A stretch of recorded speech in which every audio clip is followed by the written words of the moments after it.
Hi there. Thank you for joining us for another episode of Made with Intention. I'm Megan Tamila Burke, and I'm so excited to be here with two humans I love so much, Candace and Laina. Today, we're coming at you from three different countries and three different continents to talk money mindset. Laina is a manifestation coach who has helped me so much throughout the years with my money mindset, so I'm sure you can learn from her too. Hey, Laina, thank you for being here. Hi, thank you for having me. I feel like we have to go over where we are in the world just to Yeah, facts. anyone who isn't listening. I'm in the States, so I'm the boring one. Not the boring one. Goodness. What an intro. I'm in Medellin, Colombia. So I get not the boring one. The spicy one. The picante one. So I'm in Chiang Mai, Thailand. What does that make me? It's also spicy. That is spicy. The Other chili one's one? spicy. There. Was Green that? chili, The green Yeah. chili. red chili too. Both. Green Yeah. chili. I don't even know where to begin, honestly, with money identity. I mean, when I say I don't know where to begin for the listeners, we do have a full run of show, so it's very clear where to begin. Don't worry, we'll go somewhere. We'll go somewhere, but it's just like, man, we can talk about so many things. Well, the way we have it listed is to start with our childhood and how our caregivers impact our money mindset. Laina, set us off. How do we approach this conversation? Do we want to talk about it from our perspectives? Do you have tips for us to look inward? Yes, I think when it comes to identifying what even your money mindset is just realizing, you can take a look at your childhood of what you've experienced, of how the idea of money was even introduced to you, which is probably what you're carrying right now, and how you're describing how you experience right now probably came from childhood, right? So we come into this world, we don't know how this world works at all. We don't know what the fuck money is or anything for that matter, love, what have you.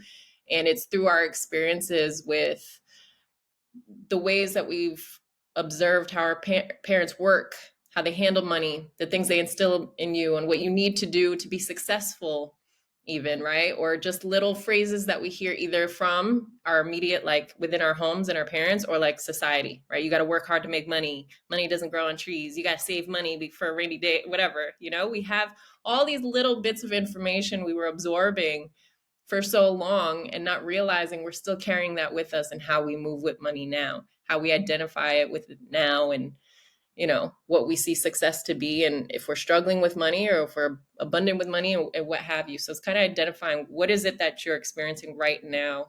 What is money to you? How are you experiencing it? What are you saying to yourself often that you don't even catch yourself saying? Or like anytime you look at a menu, are you telling yourself, oh no, I can't get that because that's too expensive? Things you don't even realize that you're doing, And, Or we got food at home. yeah, right. We can't afford that. Right? That little thing, I can't afford that, is showing you you're taking on this identity within how money works for you, what your finances are, what you can have, right? Because our experiences aren't just, with money itself. It's what we do with the money. It's what our experience of wealth is in general, which isn't just money. But money is a tool, right? Money is still a thing we can have and experience. But going beyond that, you know what I mean? One of the ones that you helped me realize a few years ago when we were in Chiang Mai that I didn't even know that I did, but I definitely got from my parents, was spending money that I didn't have. And like, oh, okay, well, I have that paycheck coming next Friday, so that will go to this and that. It's not even here. It doesn't exist yet. And I'm sitting here spending this check that hasn't even arrived. And I don't think you were even talking to me. You were talking to someone else. But I was like, oh, damn. Thanks, Padres. Um, so if anyone listening relates, maybe you're still doing it. Luckily, I don't do that anymore, but it's something, it took me a few years, honestly, to even, one, you have to acknowledge the pattern, right? And then you have to give yourself some time to even witness it in action so that you can rectify it. But yeah, thank you for that one. Yeah, that, like, even I think my ideas have changed with that, just slightly, just in understanding that the way that we experience our physical reality and the things that we do when it comes to things, experiences, and what have you, right? It all comes from what it is that we're thinking. So yeah, there's the aspect of like being mindful of how you spend your money, in a sense, right? Like, just the premise of this is understanding that we already have all the monies. The only reason why we're not experiencing like that level of wealth and abundance is whatever our limitations are, what we think we can't have or do. So there is the aspect of just because I know that I have all the money, you know, within my own mind that I'm, you know, giving life to, doesn't mean I'm going to go out and just fucking blow all my money. Right? There's a way to interact with what you have physically, but still trust that you can go within and decide that you're experiencing something other than what your physical reality is telling you, what the evidences are, what your bank account is telling you. You know, you get to decide it in here first so that the rest can catch up to that. So there's two things that we're kind of working with. Be smart in the 3D world, sure, but understand that you have the freedom and the power to decide what wealth you experience within your mind first so that that can be pushed out and experienced, you know? Candace, does anything come up from your childhood in the midst of this conversation? Any habits or routines or thought patterns that you Yeah, I'm like inherited? taking all of this in because it's so fascinating to me because I'm such a like practical person. And so I think that I think I've made a lot of changes over the last, I don't know, decade of my life in terms of how I handle money and how I interact with what money and my thoughts around money. But yeah, growing up, it was always like a very scarcity mindset. Like there's just never enough. We can't ever, you know, do anything 110%. It's like anytime we ever went out to dinner, we are not getting a drink other than water ever. We are not doing appetizers and we are definitely not getting dessert because all we can do is just get the entree.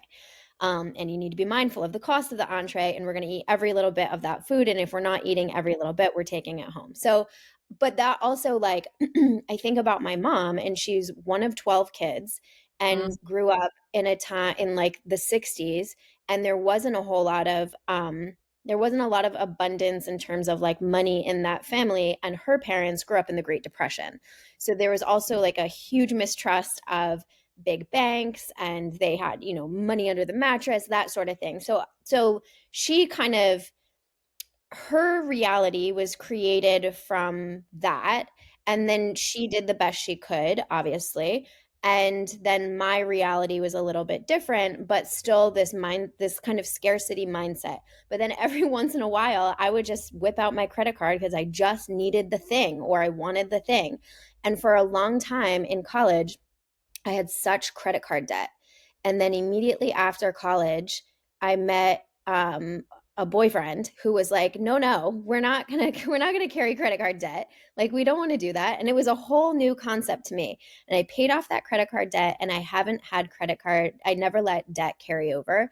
mm. Paid off every month. But it's just interesting because my relationship with money has changed. I never tell myself I can't afford something.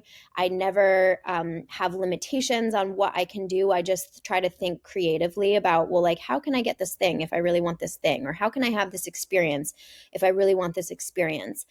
Um, and and then in terms of being a small business owner and having constraints like COVID, that was, you know, prior to COVID, I was doing only retreats.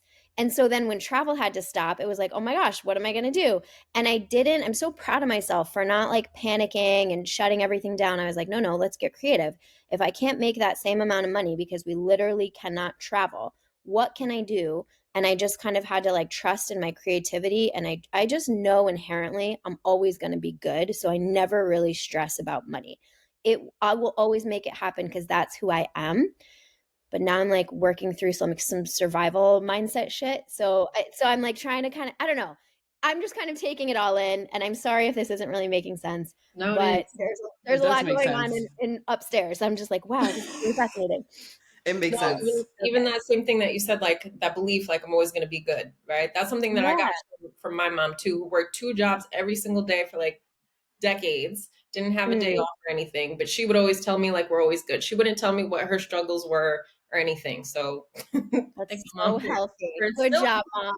Yeah, shout out to Yuki because Yeah. But for me, just so yes, that helped a lot, right?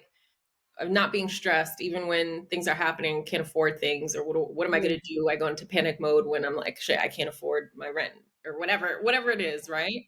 And then just going back to no, no, no, like I'm always good. That's like a really, really great foundation. However, I noticed that I wasn't taking it a step further.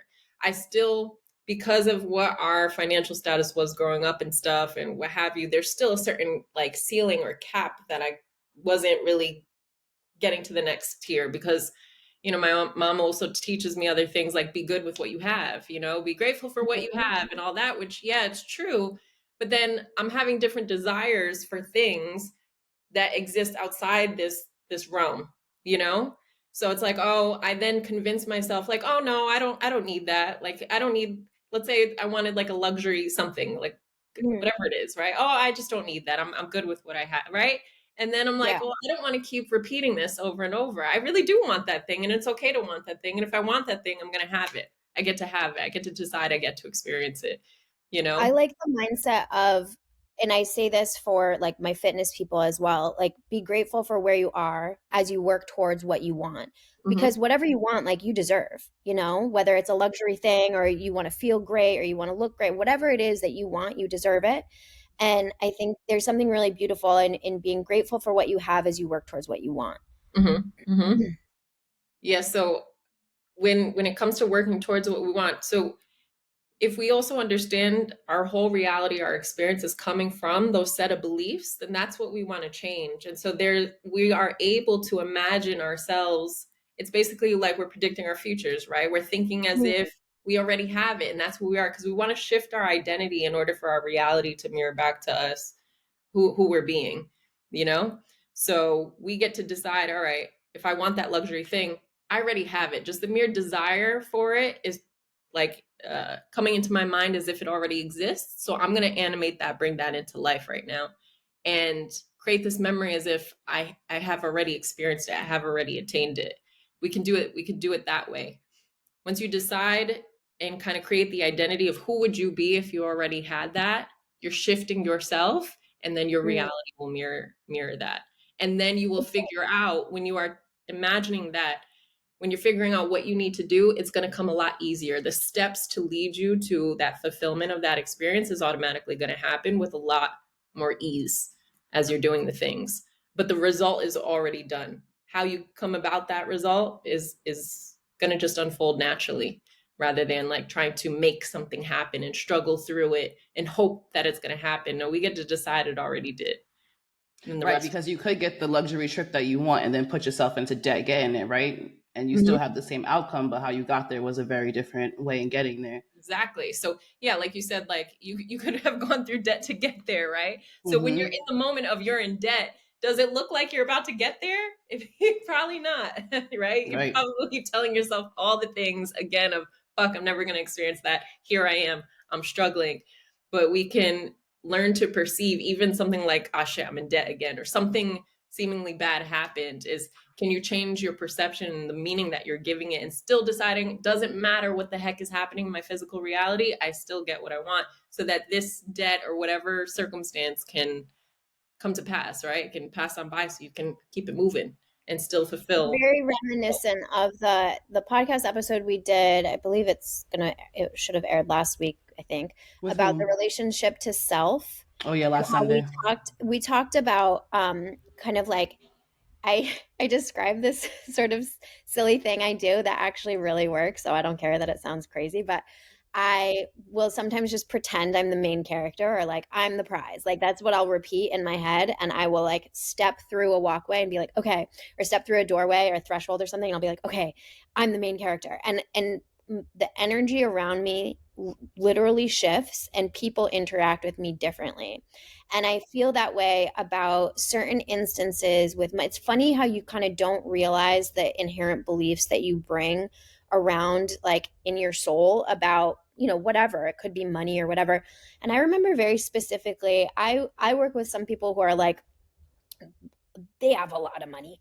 And I remember speaking with this one client I had, and he was like, Candace, people can't smell where you've like been. They don't know that you've struggled financially. They don't know your financial past. Like you belong in the rooms that you are in. So like let go of that thought. And it was such a I was Mhm. like, oh wow.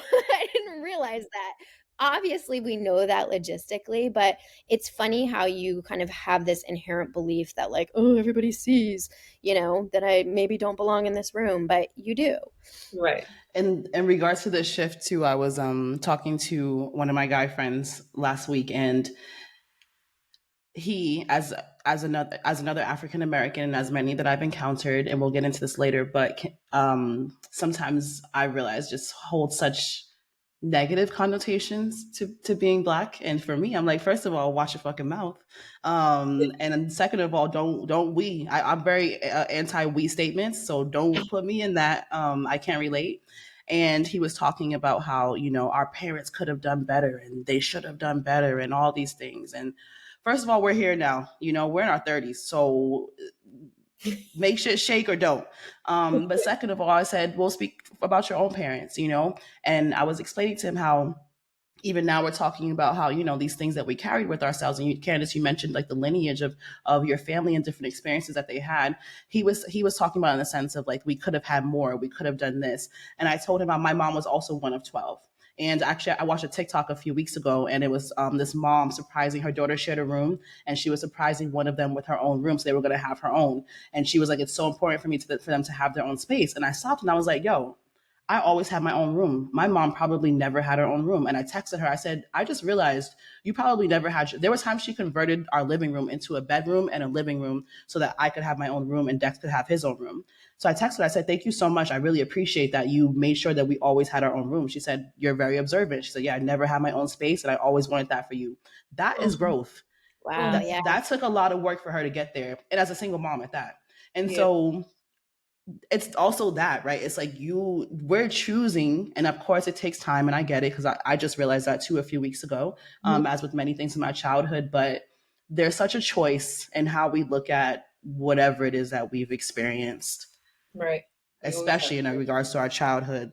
Yeah, I think the hardest thing about getting older is like starting to work through your own like childhood stuff, trauma, whatever you want to call it, and like having these epiphanies where like, yeah, things definitely could have been better, but also having this sense of compassion for your caregivers and realizing that like everybody's just doing the best they can. And sometimes like their best might not be your best, or it's just whatever they have to give in the moment. You know what I mean? And I don't know. I totally understand that sentiment of like that kind of anger and desire for wishing things had been better or easier or smoother or whatever. But also, to your point, people are just doing the best they can, We're and just humans. there is growth. Yeah. Yep. Forgive them for they know not what they do, right? Like you Right. mentioned, right? Your parents learned from their parents. They didn't know. Right? We're running off a program until we're aware of it. We're the ones that get to be aware of it and change it and decide something else, right? That choice of who we want to be now. Okay, I understand this is what I've experienced before and where I got it from. Cool, but I'm here now. So who do I want to be right now? Forgive your parents or whomever for whatever they instilled in you. They didn't know. They didn't know. Right? And it's so liberating. And we're our own person, so we can take, accountability for how we feel now and begin to make some shifts.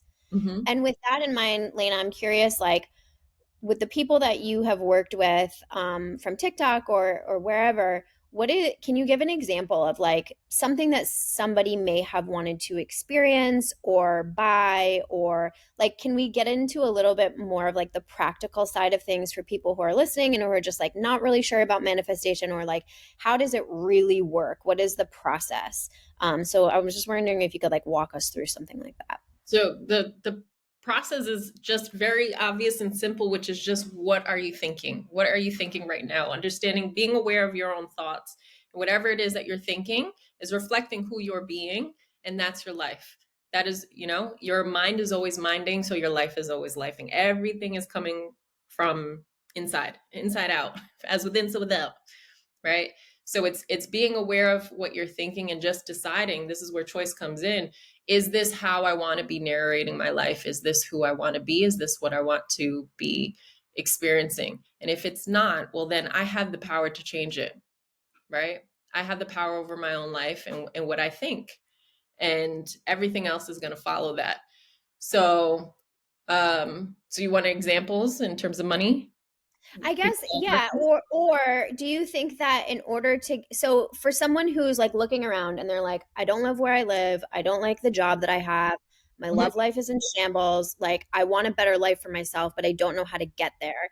Is that enough of a starting point? Or do you think that the starting point needs to be, they need to have a very clear vision of what each of those aspects of their lives looks like, and then they can find the path from there? Like, do you have to have that clear vision, or is looking around and just saying, this is not it for me, but I don't know what the next step is and I don't know what my vision is that a place that's okay to start with? Great question. That is a great question. I think that that's mostly everybody's starting point. Like when people come into learning about manifestation, a lot of times people are looking for like a quick fix because they've recognized there's something that they're experiencing that they don't like. That's like the first point. I don't like this. I want something else. That desire is usually the first point. It's the first inception to creating something of your life.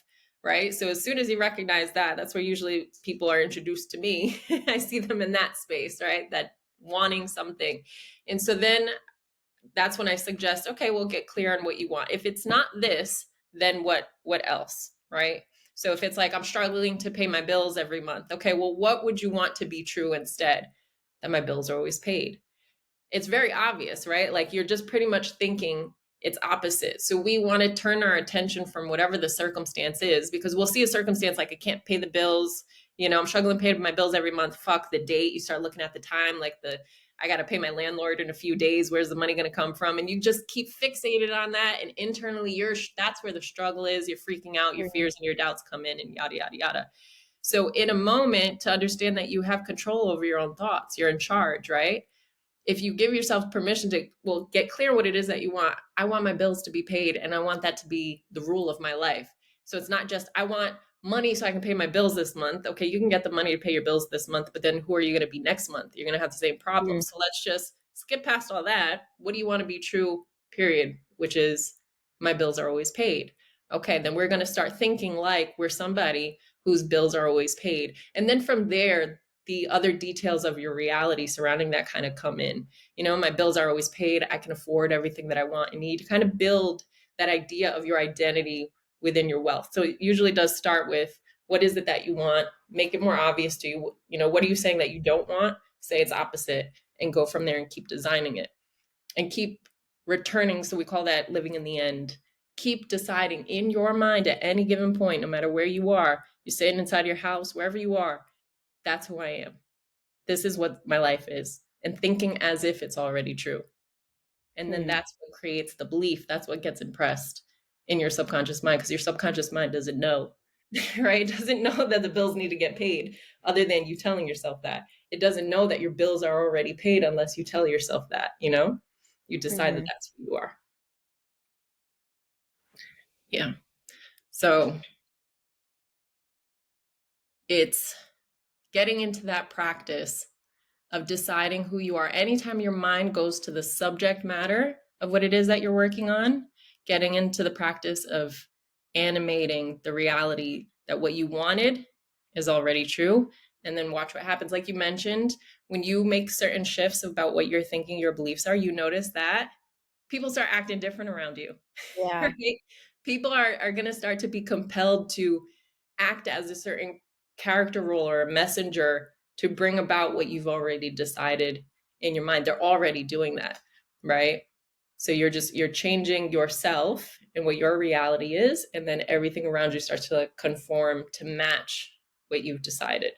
So whether that's, maybe, who knows, the way it unfolds, maybe your landlord gives you an extension on your rent for that month. Maybe it just starts out something little like that, or somebody ends up giving you money to cover your rent this month. Like little by little, it starts to shift and conform to match what you've been seeing in your mind.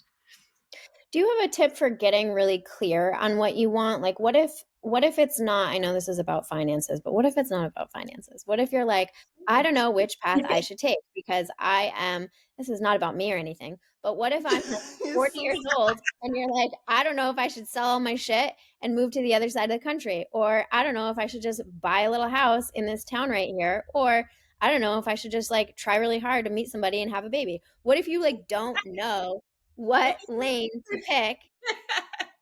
How do you get clear on what the right path is? How do you get clear on what you want? Well, so okay, Yeah. the way that you're asking that is what's the right path? There is no right path Right. at Okay. all. Yeah. There's so many things that we can experience in this life. You know, maybe Mm. you decide, okay, I really want a house in some foreign country, but maybe your desire for that isn't like, I really want that. It Yeah. can happen. It can happen tomorrow. It can happen in a few years. I don't really care. There's something though within you that's like, okay, what is it that I want right now of my life? There's something that you might want a little bit more. So maybe you could lean into that. But ultimately, there's no right or wrong. You get to experience it all. Anything. May I just say also, maybe there's, in regards to how Lena said, maybe there's something that you want more out of all of them. Maybe the one that you want the most, it's not even that thing. It's like whatever the like emotion or sensation is that comes Mm. with that certain path. So let's say Yeah. it's like the family and the man, the baby, the house, the whole, picket fence, Yeah. whatever. Yeah. Maybe it's security, stability, Right. community, instead of the actual, which still could be the baby too. Also, just make sure the For baby's sure. chunky. Chunky babies over everything. Um, Everything.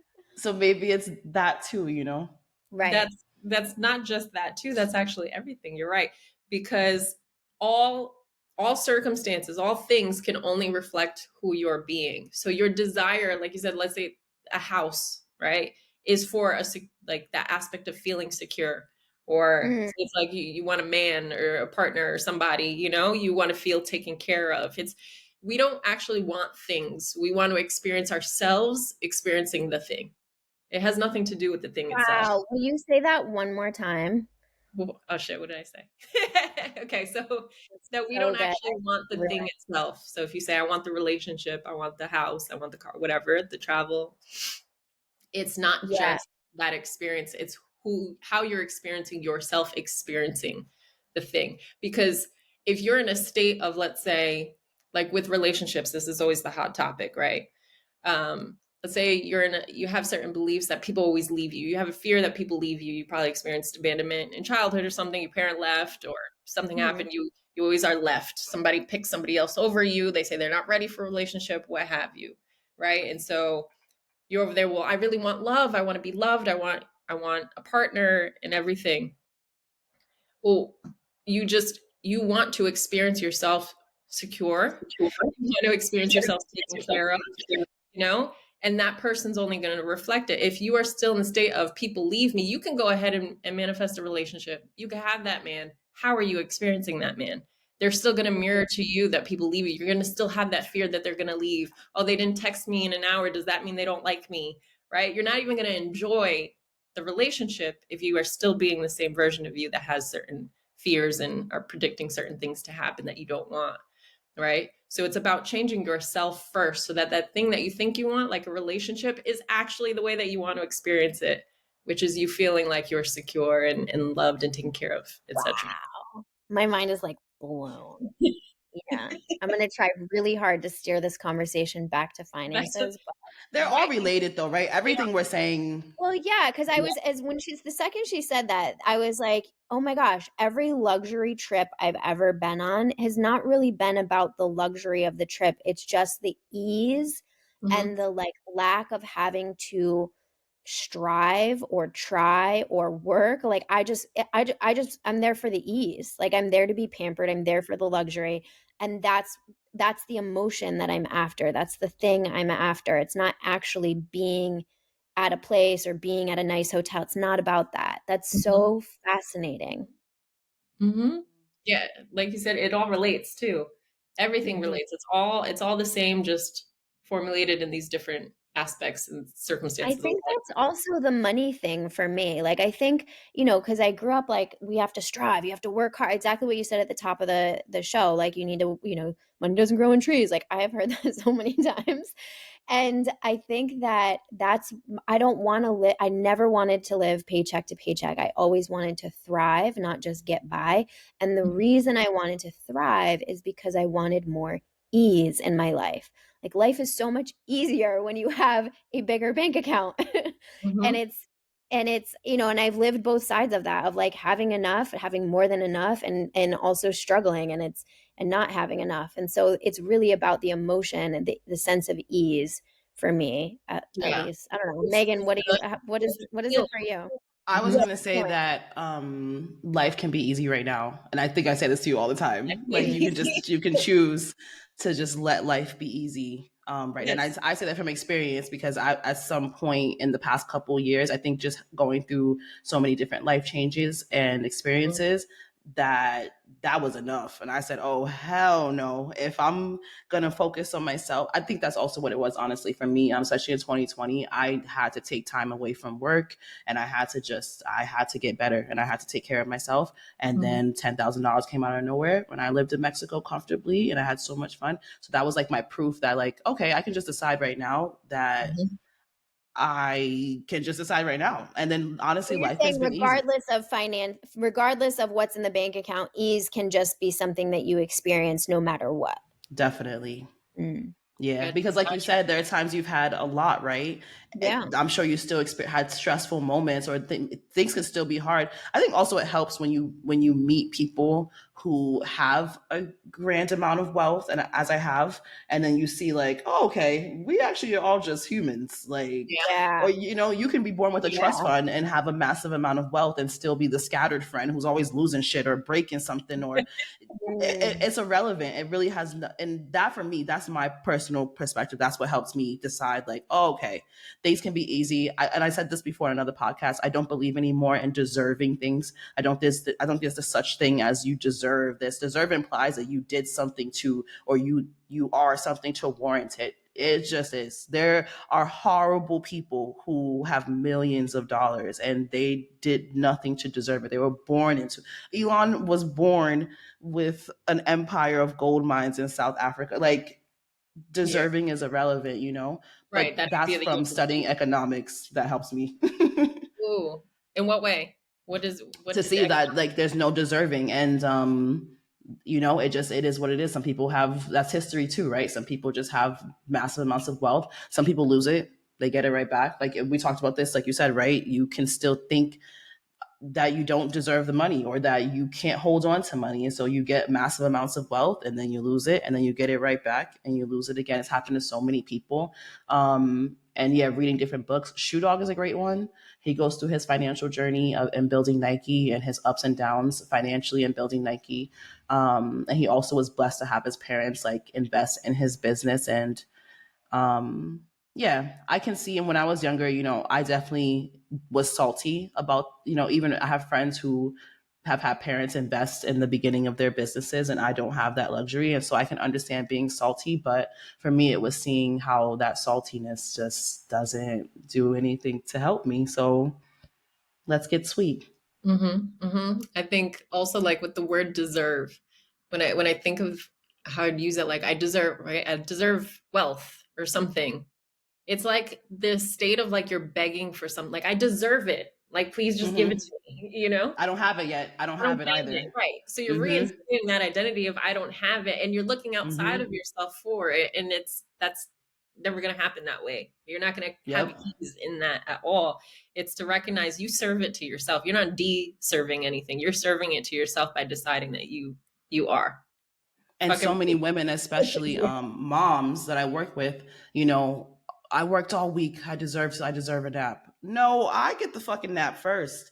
I don't have to work to take a nap. Like, I don't have to Right. go have a 2-hour workout to deserve a treat. I get whatever the fuck. I rest when I want to rest. I don't have to work for it. But understandably, right? Especially, I get it coming from my background. I can see how we're taught, especially as women, it's implied that you need to work and you need to serve everyone else to then deserve to rest yourself. And if anyone please resonates with that, rebuke it. Let that shit fucking go. You can rest. You don't have to. Also, you can rest and then, oh, okay, I took a nap, now I can work. Or crazy concept, you can rest some more. Did you know? This Did is you know? also like so different from how I think. I'm not like a word person. So I know like some people have such a hang up about the word We're like word people. resolution, and I'm just like, I don't care. Like, call it a resolution, an intention, a promise to yourself. Who fucking cares? Like, you're doing the thing, and that's the most important thing. And so with deserve, I never even like broke down the word to hear de serve. We Like, love etymology. We love languages. I just picture it as like, I picture that word as like a birthright. Like everybody just deserves to feel amazing at all times, no matter what. You didn't have to earn it. You just like exist and you deserve it just because you all exist. Like that's how I think of it. I don't think of it as something that like you're not a dog. You don't need like a treat after you do X, Y, or Z. Like you don't have to earn your rest. But I don't think of that word deserve. Like I'm just like everyone deserves it. You all deserve it because you exist. So that's just so it's so interesting how like our brains just work differently. Meaning, yeah, because it's like how our brains work, but then also like the etymological root of the actual word from Latin, you know? So it's like I get both sides because also my dad and my brother, they go in over this. Really? Yes, my brother is very don't fucking say good morning to me. Don't you ever. I fucking hate good mornings. I get good morning texts and like I'm immediately like you're off my roster. Do not say good morning to me. I don't want to hear it. Like I don't know what it is. He is a grand rising or great day, whatever the fuck you want to say. And my dad is like, who cares? They're just words. So I get both sides of it, but it's, as a language nerd, I appreciate the history behind the word. No, I love it. I think it's fascinating. I love this kind of like conversation. Before we keep going, why don't we take a quick break? Okay. Hey friends, if anything you've just heard in our awesome discussion tickles your fancy in any way and you're ready to learn how to upscale any aspect of your life, whether that's your love life, your relationships, your wealth, your finances, your dream job, how to get the things you've never had before, your house, your car, your aspects of your wealth, your appearance, whatever you want so that you can become your unstoppable version of yourself and live the life that you want to live, come check me out on TikTok at True For You Manifesting to learn more.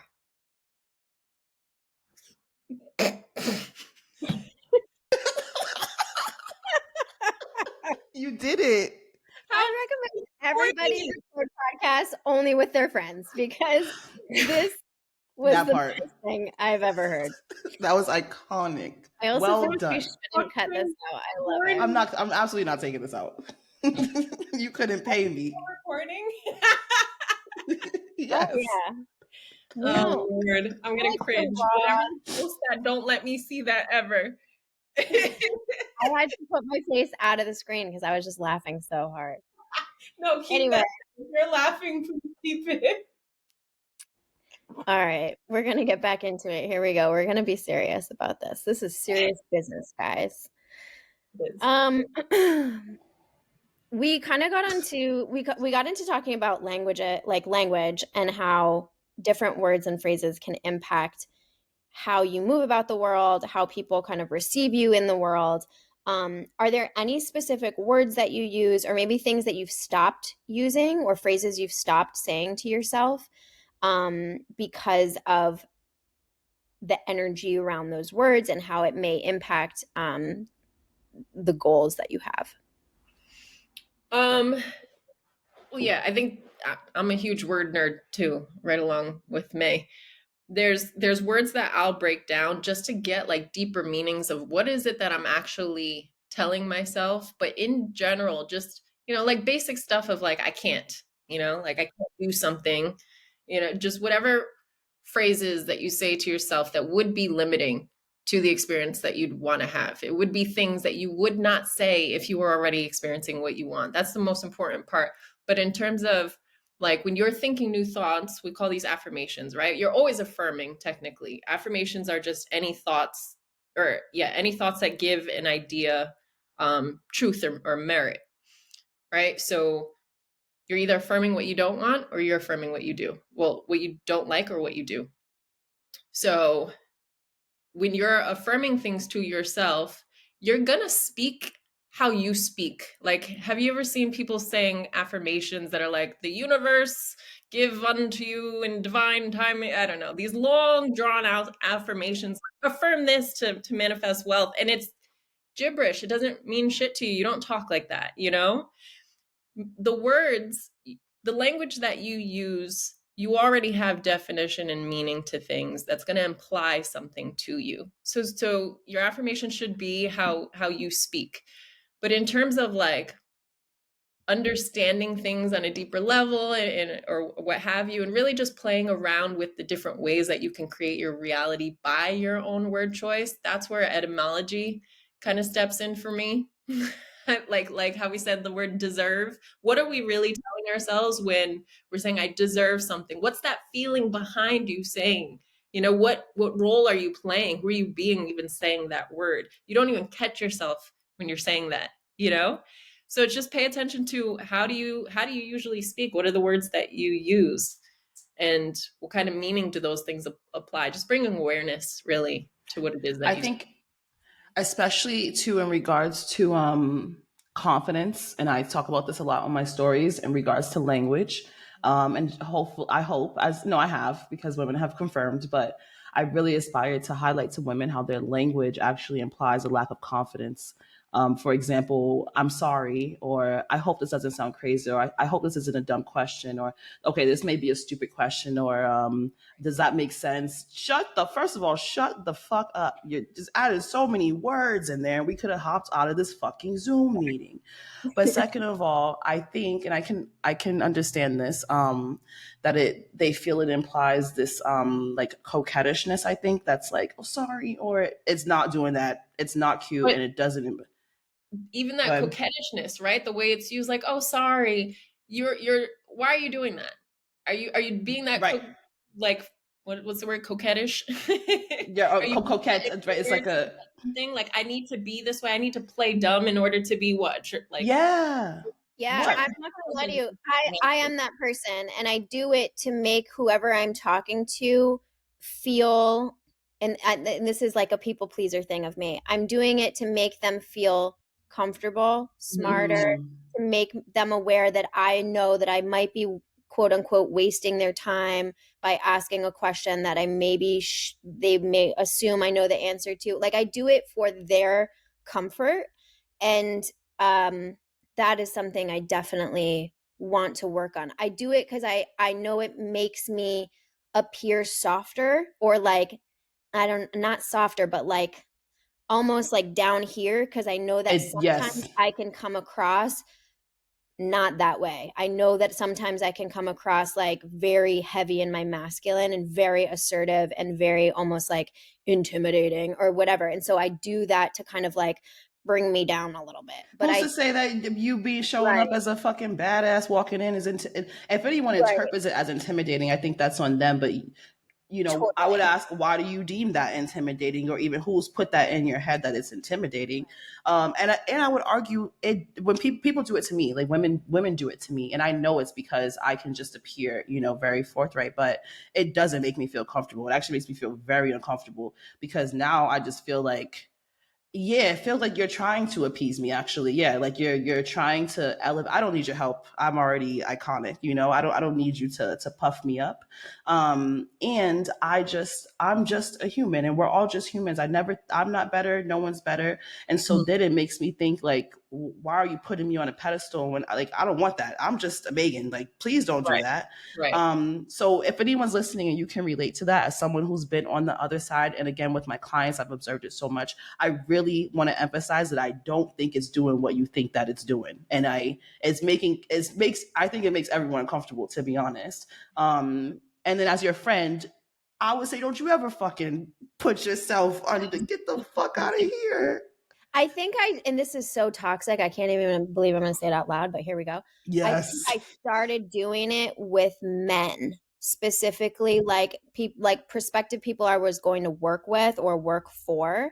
And I know I'm like equally as smart as them or talented, if not more so. And I do it for like the male ego or the male, like the fragility. Like you know what I mean? Like Yeah. I do it so that they feel like they're doing me a favor, even though I know I'm doing them a favor by what Absolutely. And I stroke an ego. I used to be very anti because like, ew, I'm doing. men. Now it is something I love it. I live for it Wait, because so first, what is the difference in like how I'm doing it and then how you are doing it? It's from first of all power. I'm never going to diminish my power in front of anyone, especially a man, but it's better in front of anyone. And so I also don't think that men respect that personally. And then on the flip side, it's the approach to the intention behind it and the approach to the conversation. So I come in to hype them up, but I probably hype them up in the same way I hype both of you up all the time, right? I'm always telling my friends you're the greatest to ever do it. For example, with men, I tell myself something that I say to be true is I never carry my bags You ever. do do that.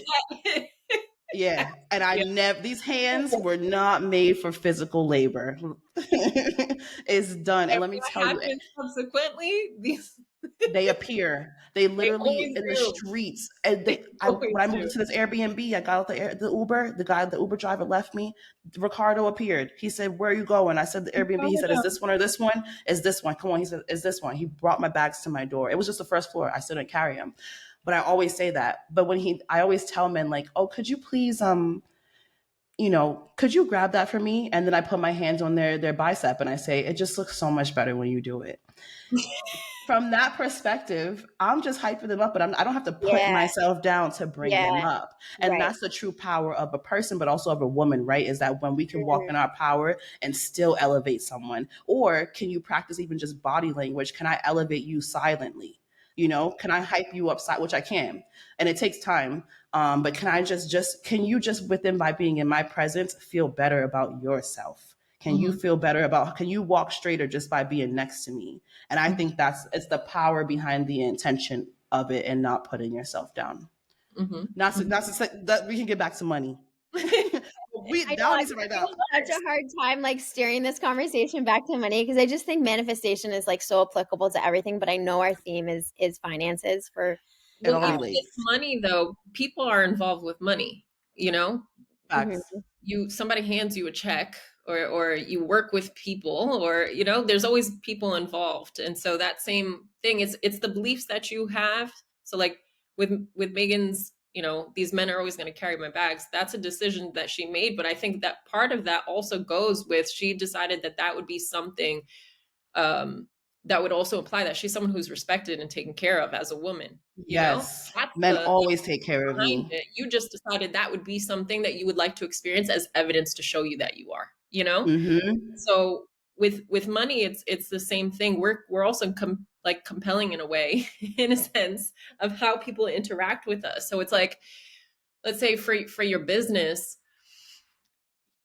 if we bring this back to money, it's the value that you have in yourself, right? People are going to see the value that you decide that you have of yourself and then want to exchange with you. And money compensation happens to be a thing with that exchange. Whatever you got, whatever your product is, whatever information you got is valuable because you decided that it is and you carry yourself that way. And so people are then going to interact with you to show you that, you know? Mhm. So It's also why they say, not just that they say, I've seen it, that when you put something for sale, like not for sale, like it's on sale, that too, that's another conversation. But let's say I have a consultation and I price it at $90 versus 300. It's mhm, actually probably more likely to get booked at the 300 than the 90 because someone's going to be like, why is an hour with Megan only $90? That's weird. yeah. But the same with sales. I never do sales. I never do discounts because I never want to be associated with discounting my brand Well, or why my are you doing that? knowledge. Usually you do that out of some sort of fear, some fear speaking that made you do that, no? Right? Like if you are paying attention, maybe you haven't gotten sales in the last week or something. So then you're thinking, oh no, how do I get money again? What do I have to do? I'm going to devalue myself in order to you're fucking with yourself. You're trying to condition yourself. You just forgot who you are for a second. You got to remind yourself that you're valued and what you do is valuable and that people see it. And then that's how you change something instead of trying to problem solve in that moment based off of the seeming problem itself. The problem is you and how you're seeing yourself instead. Mm-hmm. Mm-hmm.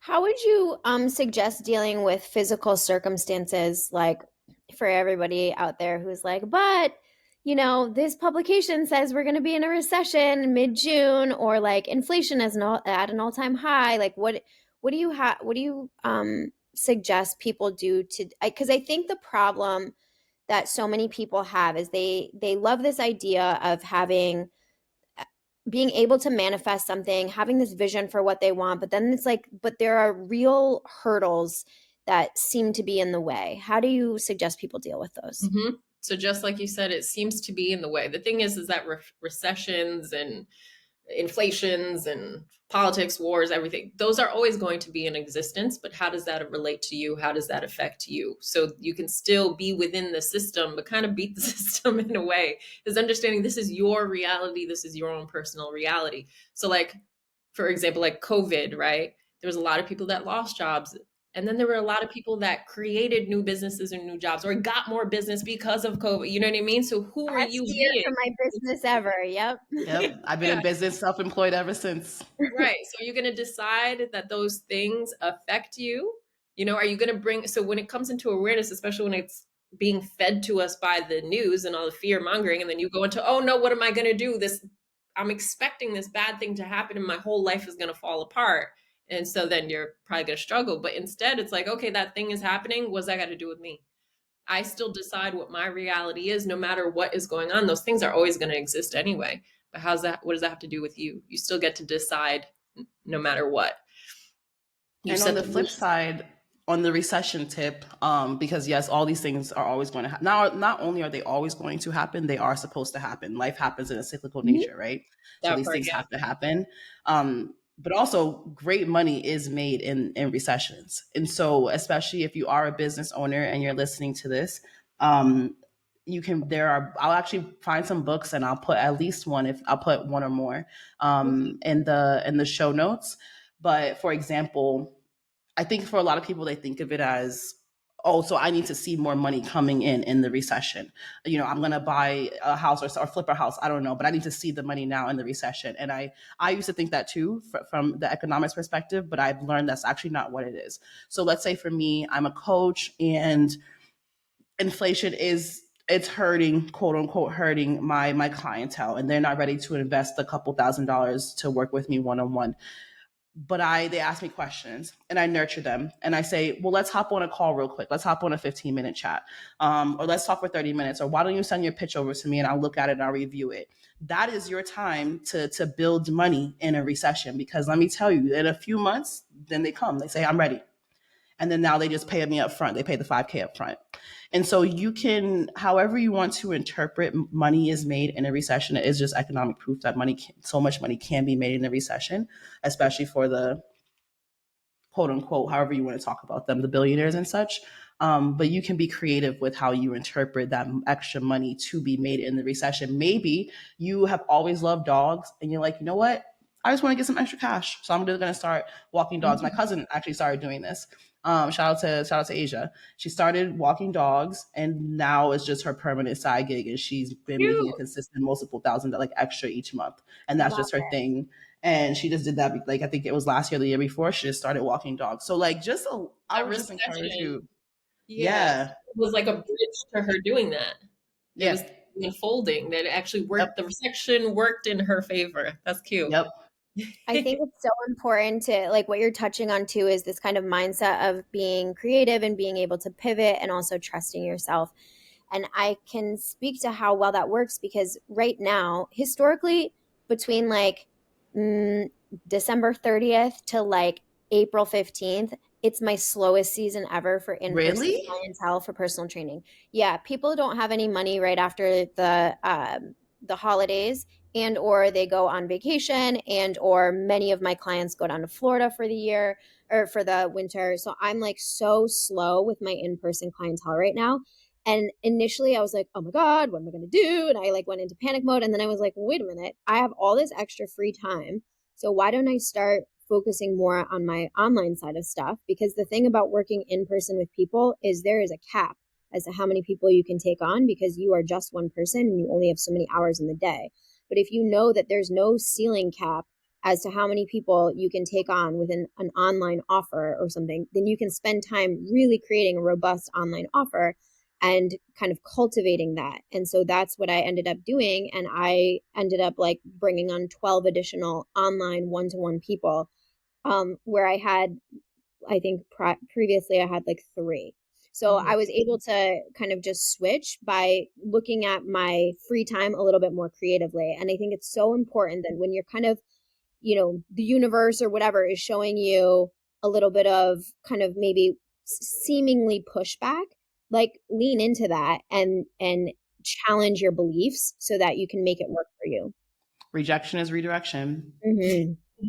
Constant reminder. I think about that every time there's a man involved. You have in here about you have a note about racial dynamics. Oh, and this also relates back to the language. I had a consultation this week with these wonderful women. Oh my gosh, just in love. And they, in their copy, they sent over a pitch, like a deck first. They're building a workshop or a masterclass based off of this concept they put together. And I have a physical aversion to the word minority. And so I suggested to them that they pivot to the global majority. And they were blown away. They were like, oh, I never even thought about it. But even just, to reference yourself as a minority is just unfathomable to me. Although I did grow up, though, being told to reference myself as a minority. So that's one piece of it. The other is, I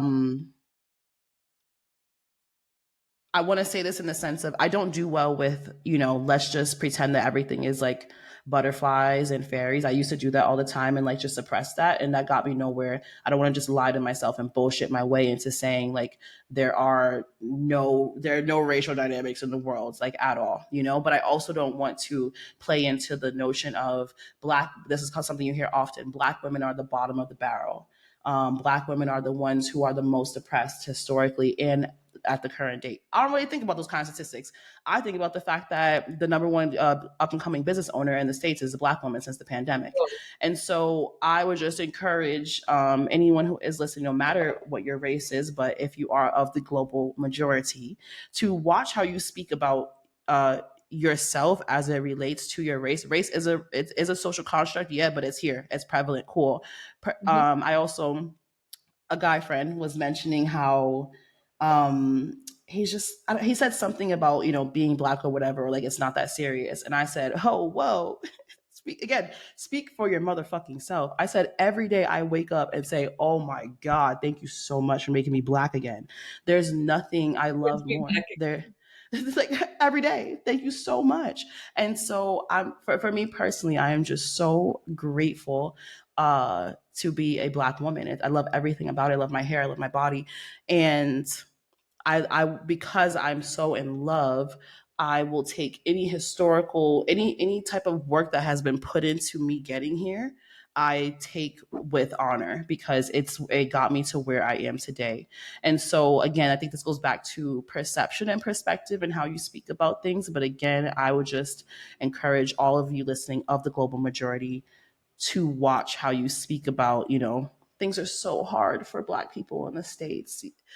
Yeah, true. They are. And I could have sit and talk about it or I could fucking leave. And I left. And so exercise your choices. You know what I mean? Because there are people who are still living there and every day, oh my God, but things are so hard. Well, shut the fuck up. Like make some shit shake. You could talk about it or you could be about it. And so, yeah, my little rant, my little spiel. No, it's a lot like promote what you love instead of bashing what you hate. So it's like kind of where are you focusing your energy on is kind of what I hear you saying. And obviously, like, yeah, things are tough, but I could focus my energy there on how hard it is. Or are you reading my text? Guys, I'm so sorry.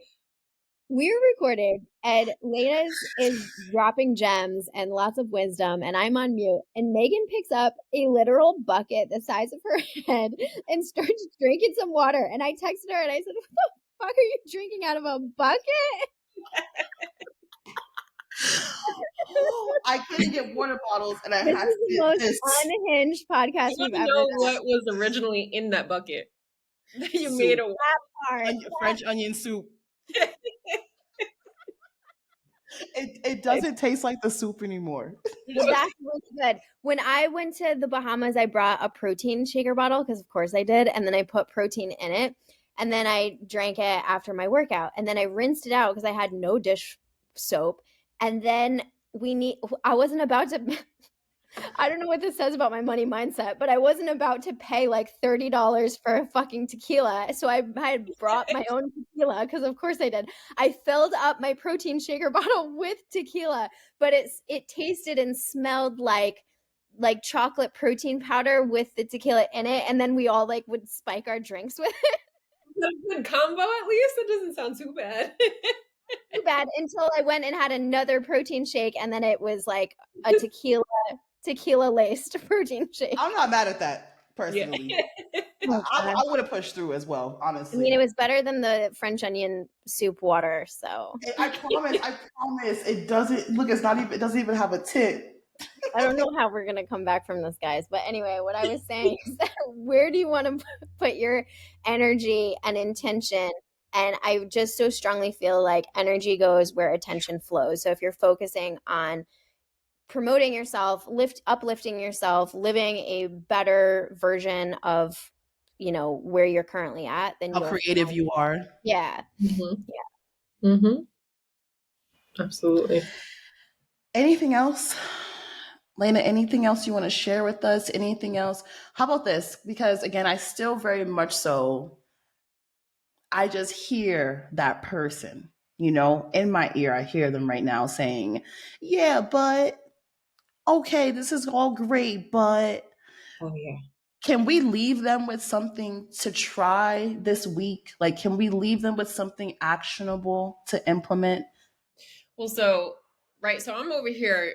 I'm always preaching how reality creation works and that we're living inside of our imaginations. Our whole experience, everything comes from inside our minds, but we weren't taught to look at life that way. We respond instead to everything that's happening outside of us and letting the outside world dictate who we are, And so I'm over here saying, you just go within your imagination and you decide it in your mind. You just imagine it as if it's already true. And for people who not, that's, a new concept too. That sounds like fucking bullshit. Oh, you sound psychotic. Yeah. Yeah, absolutely. Because we don't realize we're already doing that. We're already doing that with the things that we don't prefer. Like, how people are talking about like be delusional, delulu is a salulu. That's a whole nother topic, whatever. But when people who say that, I'm like, okay, did you think you were being delusional when you kept telling yourself like, oh no, I'm going to lose my house because I can't pay, or my debt, or I don't know, you're telling yourself all these things. You didn't think you were being delusional then. So why would you think that telling yourself something that you prefer to experience would even be delusional? It's not delusional. Great point. It's just the story that you're telling yourself is new, right? It's not delusional. Great point. It's new. You're not used to it yet. But anyways, so yeah, so for people who are like, this is bullshit, or I don't, how do I think that I already have it, and how do I prove to myself that if I do this, it's going to work, right? And so the best suggestion, I guess, for that is a lot of times the things that we want, especially the things that we want so bad, seems like the hardest to obtain because we don't have the belief system to back it up. So not for nothing, try something that you deem to be smaller. Now, nothing in life, there's nothing bigger or smaller. There's no bigger or smaller type of experience. They're legit all the same. So go back to the basics of deciding, you know what? Somebody's going to buy me a cup of coffee or something, right? The cup of coffee, you get a free cup of coffee or whatever. That's usually like the generic example. Manifest a free cup of coffee, because the cup of coffee never hurt your feelings. It didn't abandon you when you were a kid. It's not hard. Right? You don't have any storyline against that cup of coffee. So start with that. To keep saying coffee. I can travel this whole world coffee in the way that I say it. Rhode Island will never leave me. Coffee and charger are mine. Like a phone charger? Yeah, charger. You say what do you say? Charger? Sometimes charger when I'm drunk. Where do you put your clothes in? A closet. Oh, you do say it nicely. Closet. Yeah, I still say that. Closet. But yeah. So start with something small, seemingly small, just to prove it to yourself that what you think about, comes about. Start there, and little by little you start to learn more. You start to become more aware, and you understand how this works. Yeah, do it that way. And I think with that, right, the reminder to claim it, deem it, but then let it go, and not sit and obsess over it? What do they do about that? It's not What about if they're thinking about the coffee? right. No, so the whole point is to decide that it's already done, that it already happened. So you do it as many times as you need to convince yourself that, but every time you do it, you're doing it with conviction. Like people buy me coffees all the time. Versus people buy me coffees all the time. They need to buy me coffees. You know what I mean? Like you're trying to make something happen from a place of that this is never going to work, right? So therefore it's not. It doesn't matter that you just told yourself people buy me coffees all the time. What's the belief behind that? Who are you being behind that, right?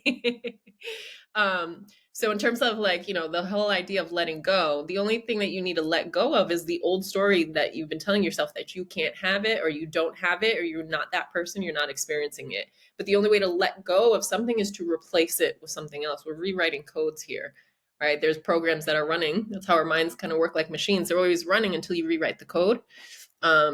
So you let go of the old story. You decide that this is what my life is, and you do that as many times as you need to convince yourself of that. But you don't need to be obsessed with it. Like if I don't focus on this, and I have to keep telling myself, people buy my coffees, people buy, yeah, that obsession is still coming from a place of lack. You don't have to focus on it all the time. If I don't focus on it, it doesn't exist, it won't happen. No, do it once, you decide it's done, and then that allows it to get pushed out. For you don't know when it's going to happen. I think that's the biggest thing is like, where is it? How come it hasn't happened? Why isn't this working? Okay, you still have to remain. That's when you have to return back to being the version of you that, let's bring this back to money, that is financially secure, that can afford everything that you want and need.